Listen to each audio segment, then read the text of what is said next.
Elle a donné rendez-vous dans un jardin de la ville de Meknès, calme et surtout loin de son quartier natal. Avant tout, cette adolescente ne souhaite pas être reconnue.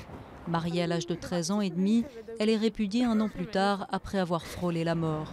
Son mari est toujours en liberté, elle peine à raconter son histoire.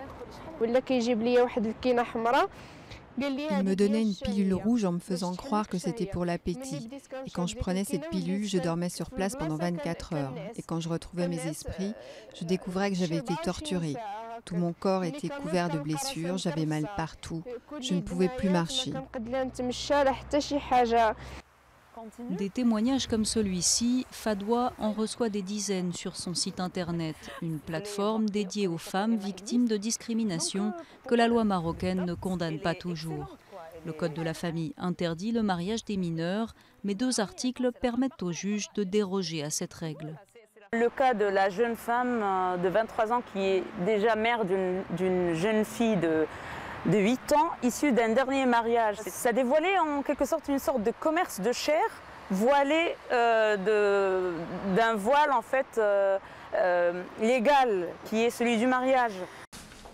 Une proposition d'amendement au Code de la famille prévoit l'instauration d'un âge minimal fixé à 16 ans. Mais les défenseurs des droits de l'homme veulent aller plus loin.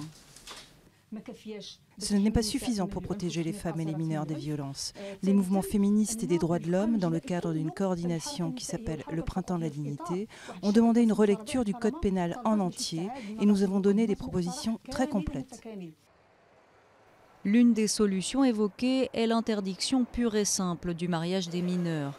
Selon des chiffres officiels, le problème touchait plus de 35 000 jeunes marocaines en 2010.